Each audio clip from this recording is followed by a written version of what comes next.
According to Genesis chapter 8, when the floodwaters began to recede, the ark came to rest on the mountains of Ararat.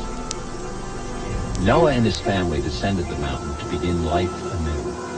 God had commanded that they should not remain in one place, but should go forth, be fruitful, and replenish the earth. But the descendants of Noah violated God's edict. They settled in the fertile plain between the Tigris and the Euphrates River.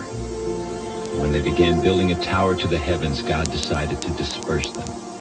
According to the Bible, all the languages of the world had their beginning at one moment in time, the cataclysmic destruction of the legendary Tower of Babel. The biblical story of Babel is completely consistent with all of the evidence. Anyone who denies this fact is simply engaging in fantasy or speculation. Scholars and students of the Bible questioned the location, even the existence of the land of Shinar. Then in the early part of the last century, archaeologists brought forth thousands of cuneiform tablets like this one. On such tablets from Egypt, Syria, and the Hittite and Hurrian kingdoms was the name Shinar in various pronunciations. The land where the biblical story was set was here, in what is now Iraq. The historians of antiquity, including Alexander the Great, all wrote about having seen the ruins of the Tower of Babel. There have been innumerable archaeological digs over the past 100 years that have unearthed the great treasures of Sumer, Assyria, and Babylon in Iraq. The Beers Nimrud site at VOSTFR has been favored by many archaeologists as the Tower of Babel. The Ziggurat of Ur and the ruins of Entemenaki near Babylon are even more favored. Is one of these sites the possible location for the Tower of Babel? The strongest body of archaeological evidence, combined with the biblical account, favors the location of Entemenaki, which is in the country of Iraq, in the city of Babylon, 50 miles south of Baghdad. This site was recently featured in a Reader's Digest reference book as the probable site for the location of the Tower of Babel. Today, in the city of Babylon, a model of this tower is featured in the Nebuchadnezzar Museum. Not only was there a real Tower of Babel in the past, the tower and the city that bore its name is being rebuilt today by the world's most dangerous dictator. Not only was there a real Tower of Babel in the past, the tower and the city that bore its name is being rebuilt today by the world's most dangerous dictator.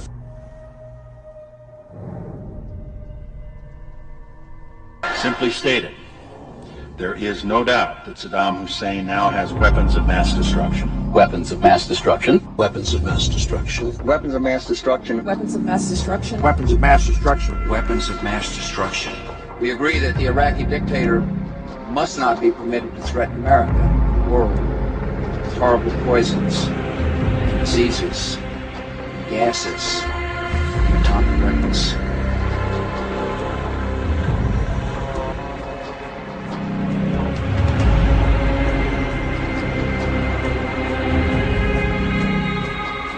Evidence from intelligence sources, secret communications, and statements by people now in custody reveal that Saddam Hussein aids and protects terrorists, including members of Al-Qaeda. I want to put into the record, Mr. Chairman, a page from this document put out by the Bush administration, the Network of Terrorism. It was put out a month after 9/11. A page that says countries where Al-Qaeda or affiliated groups have operated. Iraq is not listed. The temple towers of Mesopotamia were centers for communicating with ancient astronauts. I believe the tower was intended as a communication device, but not with any so-called ancient astronauts, rather with the spirit world of demons and fallen angels. Rather with the spirit world of demons and fallen angels. We have before us the opportunity to forge for ourselves and for future generations a new world order, a world where the rule of law, not the law of the jungle, governs the conduct of nations. When we are successful, and we will be, we have a real chance at this new world order, an order in which a credible United Nations can use its peacekeeping role to fulfill the promise and vision of the UN's founders.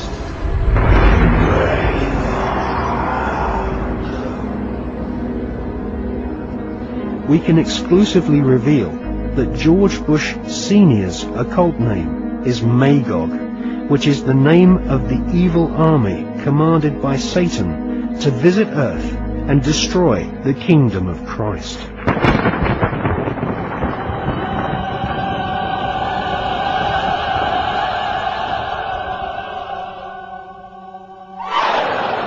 These minor antichrists, or Dajjals, herald the era of the great Dajjal, the supreme Antichrist, the premier son of Satan, who will spread terror in the name of peace. So long until they suspend and or make it clear that they that their statements aren't real. Yeah, I believe they want to have the capacity, the knowledge, in order to make a nuclear weapon, and I know it's in the world's interest to prevent them from doing so. I believe that the Iranian, if Iran had a nuclear weapon, it would be a dangerous threat to world peace.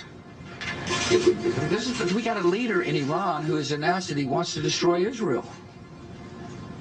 So I've told people that if you're interested in avoiding World War III, it seems like you ought to be interested in preventing them from having the knowledge necessary to make a nuclear weapon. And I take the threat of Iran with a nuclear weapon very seriously.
Let us reason together. It would be a regrettable waste. It would be nothing short of madness for you, brave king, and your valiant troops to perish. All because of a simple misunderstanding. There is much our cultures could share. Haven't you noticed we've been sharing our culture with you all morning? Yours is a fascinating tribe. Even now you are defiant. In the face of annihilation, in the presence of a god, it isn't wise to stand against me, Leonidas. Imagine what horrible fate awaits my enemies when I would gladly kill any of my own men for victory. And I would die for any one of mine. You Greeks take pride in your logic. I suggest you employ it. Consider the beautiful land you so vigorously defend. Picture it reduced to ash at my whim.